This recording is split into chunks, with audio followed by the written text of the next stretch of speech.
Schizophrenic. By Noel Loomis.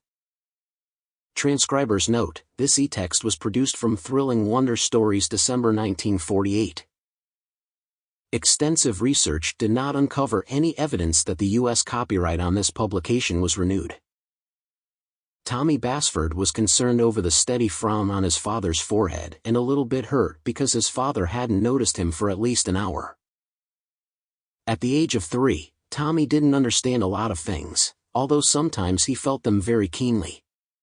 Sometimes a person's unpleasant mood would be more painful to him than a spanking, well, that is to say, an ordinary spanking.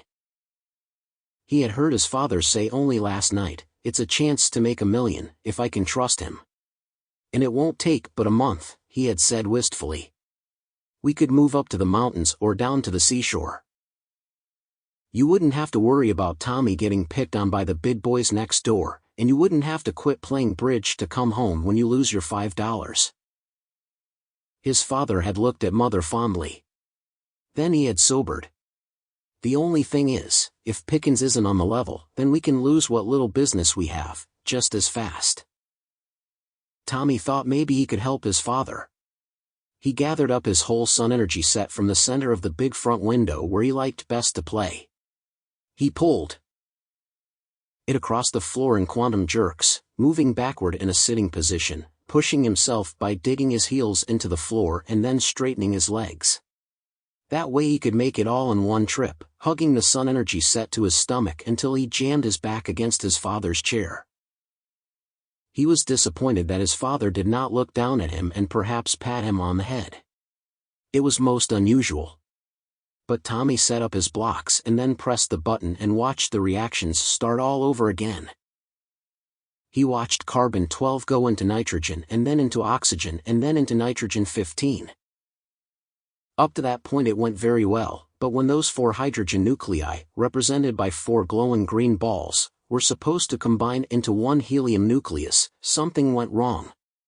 They didn't combine right. They smacked into each other with a violent report and disappeared. At this moment Tommy's father came to life with a startled jump. He said a word that Tommy, at his age, had never yet dared to say except to himself, because even though he was a prodigy, his mother didn't allow him to say "duh." He caught it just in time. Tommy was glad, anyway, that his father had quit staring at the paper. Tommy stood up to receive the gentle pat on the head that he usually got from his father's big hand, but as he turned around, astonishingly enough, his father smacked him on the seat, and, through his red linen shorts, it stung. "Will you please take those confounded atom blocks and your 170 IQ into the backyard or somewhere, so a man can have some peace?" His father tried to sound exasperated, but Tommy didn't think he really meant it. But Tommy got on his knees and gathered the whole set to his stomach and hoped there wasn't any dirt on them to get on his white waist. Then he went out, very disappointed and even a little hurt. In fact, his eyes felt a little watery, because he thought if Dad would tell him what was the trouble, he could help Dad figure out something.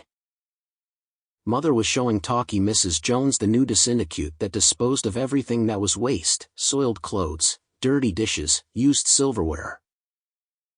Tommy wondered why they called it silver.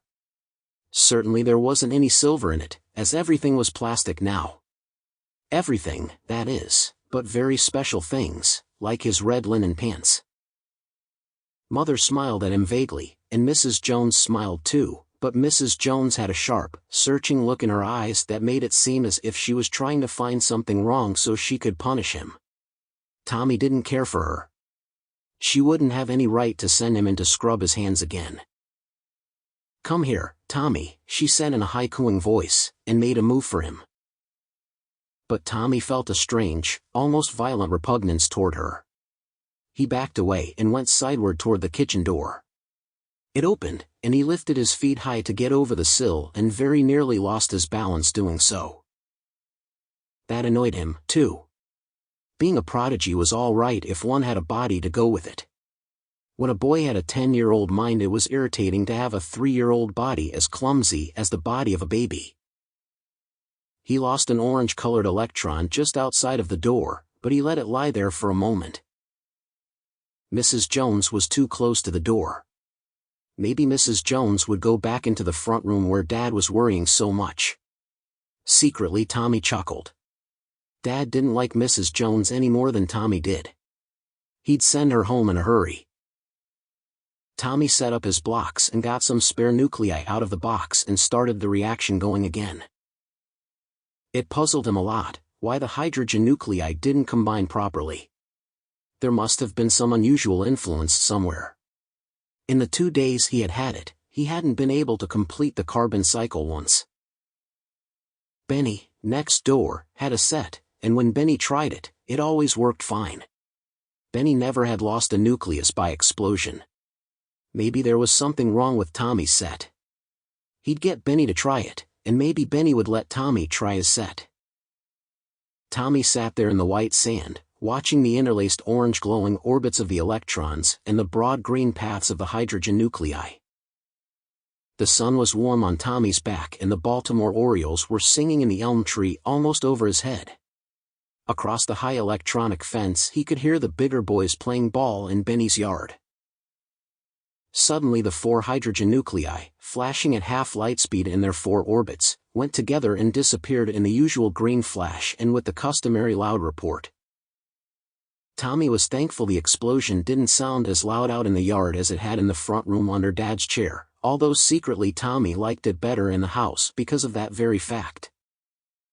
The only thing was that Dad wasn't in a very good mood today. Tommy watched the Orioles sweeping around the treetop, and the Papa Oriole's orange plumage, flashing in the sunlight, reminded him of the orbit of an electron. Then he remembered that he had dropped an electron just outside the kitchen door. He got up laboriously, he was so solid his legs had a hard time holding him up, sometimes. He went to the door and leaned over to pick up the electron. He heard the swish of the door as it opened and then the high cooing of Mrs. Jones' voice as she bore down on him. "Oh, that dear little boy, I simply must squeeze him." Tommy stood up suddenly, so suddenly he lost his balance and sat down on the grass. Mrs. Jones reached for him, and that strange feeling of repugnance he had for her grew so powerful that it almost smothered him. He squirmed to get away from her, but he was trapped. She touched him, and his body quit squirming because Mother wouldn't like it. But in his mind he writhed. It almost seemed that he could tear himself away from his body. Then he did. Just how he didn't know, but suddenly he was standing a couple of feet to one side, watching Mrs. Jones holding the arms of his first body. He looked down at himself. Yes, he was in a body, too, and he was wearing red linen pants. This body didn't seem quite as solid as his first, but solid enough. He looked up at Mrs. Jones triumphantly. He was surprised to see her drawing back with her mouth open like the hole in the disindicute. Her eyes were sticking out and her eyebrows were almost up to her hair. "Oh!" He split, she shrieked. He's got 2 bodies. Tommy was very amused at her antics. He looked over and smiled at his mother, but she too was staring at him with something like horror. Then Mrs. Jones did something Tommy couldn't understand. She went to his mother and put her arms around her and cried and said, "Oh, my dear, I'm so sorry for you. I didn't know you had this burden. All of us have our crosses to bear, the atomic age has left such dreadful marks on civilization, but, oh my dear." She let out a hearty bawl, and Tommy quit being amused and began to be very disgusted. She looked at him from under one arm, half afraid, he thought, and then she turned back to Tommy's mother. "My dear." "A schizo. Schizophrenic," said Tommy number 1 helpfully. "Split personality," Mrs. Jones sputtered. "But physically." "Oh, my da." Tommy's mother was disengaging herself. "Why don't you go home and make yourself a nice cup of hot tea, with maybe just a touch of," she hesitated. "Arsenic," Tommy thought promptly. He became one little boy again. She caught herself and looked at Tommy, horrified. "Just a touch of brandy," she said. Mrs. Jones looked bewildered. Oh, this was fun, thought Tommy. He'd known for some time that he could mentally suggest things for his parents to say, but he'd never tried it so openly before. He knew one thing, though. He'd better be plenty careful with this power, or he'd get walloped. In fact, as he thought about it, he didn't feel too sure about the arsenic deal. Mrs. Jones retired in confusion, and Tommy went back to the Sun Energy set. But when his father and mother were both outside, and mother was saying as if she were shocked, "Yes, he definitely split in two. I saw him with my own eyes." His father looked serious, then he chuckled. "No doubt you would have done the same thing, if you could have. But I wonder why." He took Tommy's arm, somewhat gingerly. "Him." He took the other arm. "He doesn't do it when we touch him. It must be her repellent personality, or some phase of it. Insincerity, do you suppose?" Tommy himself guessed that was it. Mrs. Jones never said what she meant, and never meant what she said. That was what made Tommy writhe. His mother and father talked it over, and in the end they didn't seem too worried about him. "We'll see," said his father, "what develops." Then his father began to walk around the yard, stretching and sunning like an orange oriole. He finally sat down in the lawn chair, and Tommy's mother sat beside him, and that worried look came back on his father's face. "I wish I knew what to say," he murmured absently. "It might be the chance of a lifetime. The man claims he's got a tube that will make it possible to send television around the earth. It's worth a lot of millions if it works. Can't you test it?" Dad shook his head. "It would take $25,000 to test it. We'd need a lot of equipment. And you can't take it to any of the big manufacturers, because you'd lose it fast if they discovered it would work. That's where the gamble comes in. I'd have to back it, sight unseen." "There are lots of gyp artists going around," his mother suggested. "Yes, but darn it, Gwen, once in a while there's the real thing drops in your lap, too. Remember Clarence Fisher? He ran into the same kind of deal. A naive fellow from the country somewhere had a new idea for automatic heat control and an electric circuit that did away with contacts. Something brand new. Clarence took a chance, and look at him now. Winters in Florida, summers in Acapulco. No worries about anything. Gosh. Tommy thought he'd rather live in the mountains, where he could smell the pine trees. "Can't you check up on Mr. Franklin?" "I've checked. Not really much background. Claims he's been roaming a lot. Could be, too. The whole deal is, I guess, we've got a good little business making ordinary television tubes, and it's a question whether we want to be sure of a decent living or take a chance on a fortune." "Maybe it's better to be safe," said Tommy's mother. "Well..." Tommy had never seen Dad squirm before, but certainly he was squirming now, mentally, that is. Tommy felt sorry for him, but he went ahead making a solar system in the sand, because he wanted to hear more. He felt sure he could help Dad if he could find out more about it.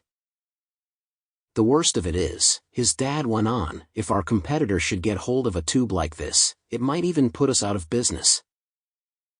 His mother sighed. "It's a problem," she remarked sadly. "It sure is, it sure is. It all adds up to this. I have nothing against him, although he's not very solid from a standpoint of background. It could be the real thing. Clarence Fisher's was. Maybe I'm just too conservative, too scared." "You've checked his blueprints?" "Yes, and I can't find anything wrong. It looks sound. That's the worst of it." "When do you have to let him know?" "He's coming here at 8 o'clock tonight." Tommy's mother got up from the grass. "Do what you think best, Howard." She went inside. Little Tommy was glad the man was coming at 8 o'clock, so he could be in on it. He didn't have to go to bed until 8:30, and maybe if they got interested he could get by until 9 o'clock, by keeping quiet. He got up and went to his dad's chair, but Dad didn't notice him. Dad got up and followed his mother into the house. Tommy went back to gather up his toys. It would soon be time for the sun to go down, anyway. He got the sun energy set in his arms, and then he had an idea. He went through the back and over to Benny's. Benny was 4. "Will you try my set and let me try yours?" asked Tommy. Benny looked down from his half a head of tallness. "I guess so." They traded. Benny started up the cycle in Tommy's set.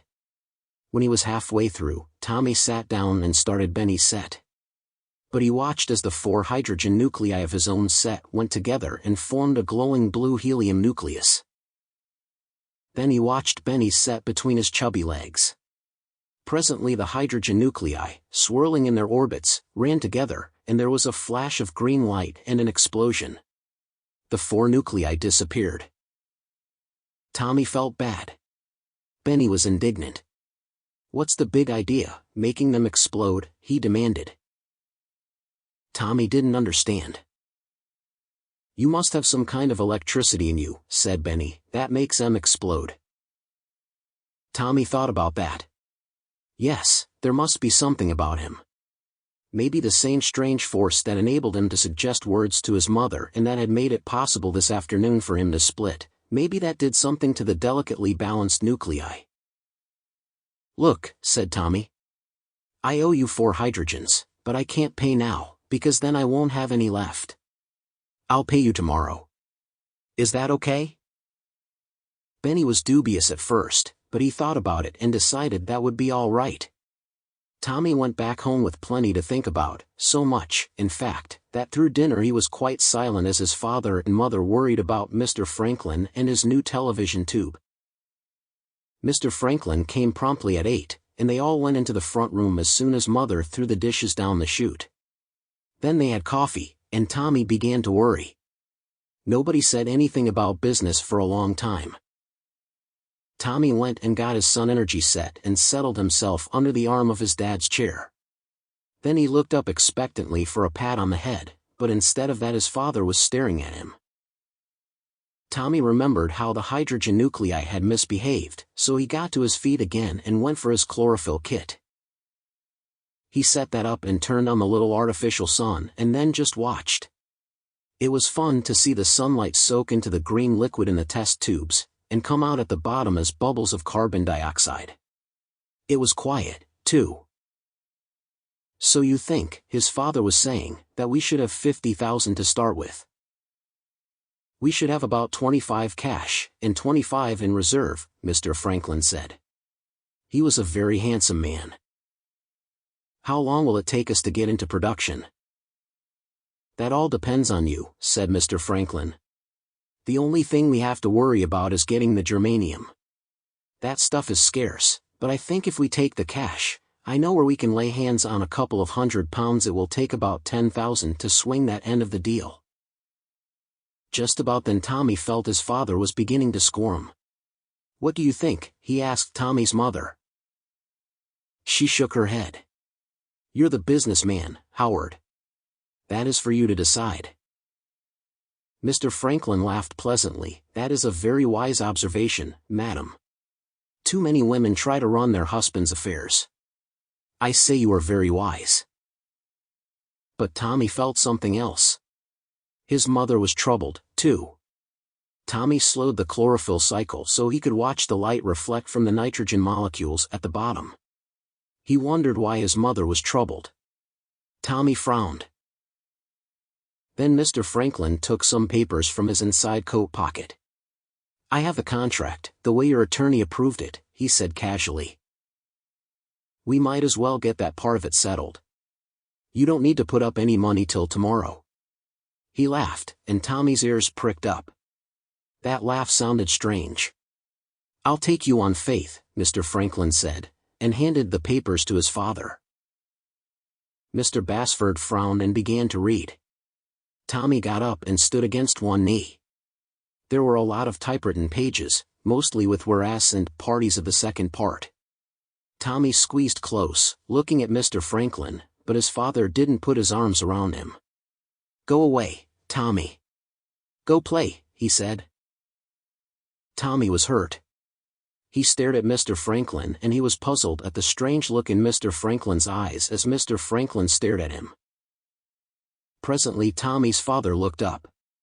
"I guess that's it," he said. Mr. Franklin was already handing him a pen. It was one of those new Eternity pens with a built-in radiant light. Tommy edged closer. His father took it. He laid the papers on the writing arm of the chair and poised the pen for an instant, made a flourish in the air, and started to write. Tommy was bending over to watch the little light. His dad stared at him in that contemplative way and said, "You're jiggling me, Tommy. Why don't you go over and sit on Mr. Franklin's lap while I sign the papers?" Tommy didn't want to sit on Mr. Franklin's lap, but from the look in his dad's eyes he knew it was a command. He turned around. Mr. Franklin was reaching for him. "Here, little man, come here to me," he said. "I'll hold you while your father signs the paper that will make us all millionaires." He reached out to pat Tommy on the head. Tommy wasn't very clear as to what a millionaire was, but he knew one thing: he didn't want Mr. Franklin patting him on the head. He squirmed away, toward his dad. Mr. Franklin reached for him surprisingly fast.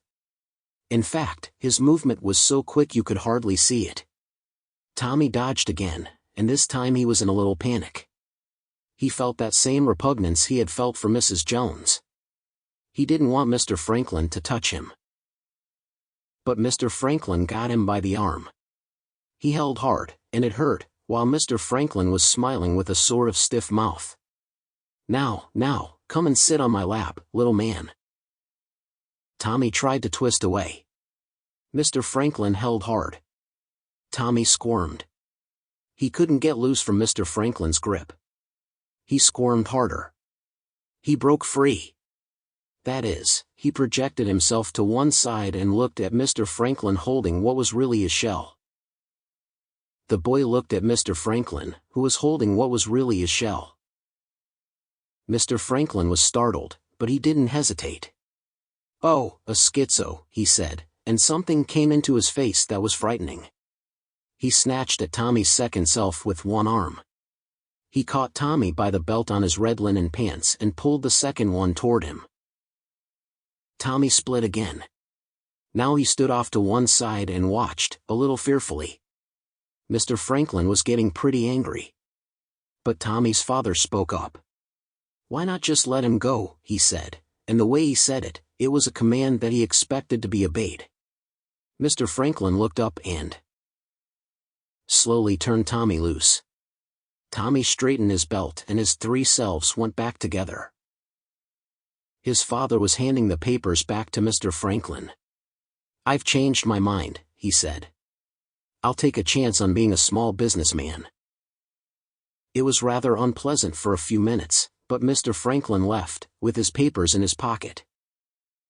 Tommy's father was sitting back in the big chair with a half smile on his face. "So a phony makes Tommy split, eh?" He chuckled. "Tommy's right. Not that I would blame any man for not particularly caring for children. That's a man's privilege. But I didn't like that ugly gleam in Franklin's eyes when he thought Tommy was going to interfere." Tommy was pretty much unstrung. He sat down under the arm of his father's chair and pressed the button that started the carbon cycle. "I'm glad we found out in time, Howard," said his mother. "But what about Tommy?" She sounded worried. "Do you think?" "It's probably nothing serious, and probably nothing that we can do anything about. If he wants to split when unnice people come around, that's his business. Anyway, he'll probably outgrow it in a few years. Most of them do." Tommy watched the 4 hydrogen nuclei go together, and instinctively he drew back for the explosion. But there wasn't any. The 4 went together into the blue ball that meant a helium nucleus. Tommy clapped his hands. They had worked right this time. Maybe his body energy had been drained by the double split until it didn't affect them anymore. Tommy's mother looked at him softly. Tommy looked back softly. Then he sidled up against his father's leg. His father reached down and caught him around the chest and squeezed him hard. It made Tommy very happy. "Dad," he said, "what's a phony?"